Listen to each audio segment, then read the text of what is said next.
One day, when a poor priest was seeking alms, he found a lot of gold coins under a banyan tree.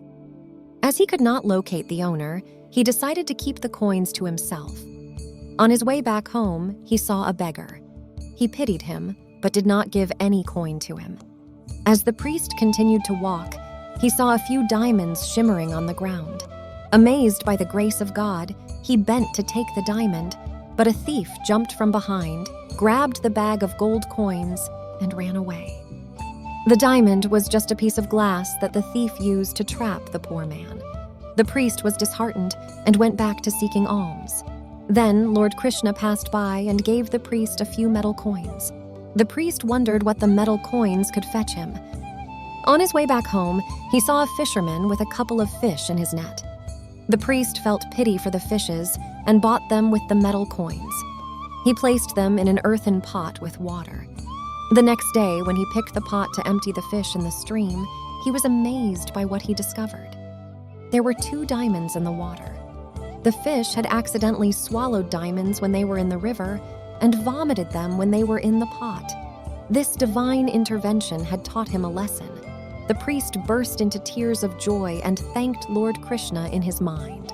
Moral: extend a helping hand to those in need, and you'll find that kindness has a way of returning the favor. Sudama was a poor Brahmin who was a childhood friend of Krishna. Despite facing extreme poverty, Sudama was content and lived a simple life. One day, his wife suggested that he visit Lord Krishna, who had become a king in Dwarka. Sudama hesitated, but eventually agreed to visit his old friend. When he arrived in Dwarka, he felt ashamed of his humble gift, a small bag of beaten rice, that is, poha. He thought it was inadequate compared to the wealth and luxury of Krishna's palace. However, when Krishna saw Sudama, he warmly welcomed him, washed his feet, happily ate all the beaten rice, and treated him with great love and respect. Sudama returned home without asking for any favors, but to his astonishment, he found his old hut transformed into a beautiful palace with abundant riches. He realized that Krishna had blessed him with wealth and prosperity, not because of any selfish wants, but because of their pure friendship. Moral, true wealth lies in humble gratitude and genuine friendships, not material riches. One sunny day in the bustling town of Vrindavan, the young Krishna and his friends were playing near the Yamuna River. They grew hungry while playing, so Krishna suggested that they go and buy some fruits to satisfy their hunger. Krishna and his friends made their way to a nearby fruit vendor's stall. The vendor was a woman who earned her livelihood by selling fruits. Her face lit up with joy when she saw the charming child Krishna approaching her cart. Krishna, with a mischievous glint in his eyes, asked for some fruits. The vendor eagerly started offering the finest and juiciest fruits from her cart. She selected the sweetest mangoes, the ripest bananas, and the plumpest grapes, all for Krishna and his friends. Krishna smiled at the vendor's generosity, but had a playful idea. He told the vendor to weigh the fruits properly and said that he would give her an equivalent quantity of grains in return. The vendor, thinking that she would make a tremendous profit from this transaction, happily agreed.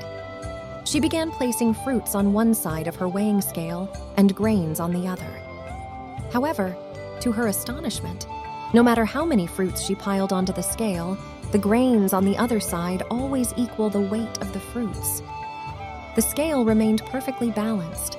Krishna continued to enjoy the fruits, while the vendor kept adding more and more. Finally, she realized the divine nature of the young boy standing before her. Tears of joy and gratitude welled up in her eyes as she understood that Krishna was not an ordinary child, but the Supreme Lord himself. She prayed for forgiveness for her earlier greed and deception. Krishna, in his infinite compassion, forgave her and bestowed his blessings upon her. The fruit vendor's life was transformed that day.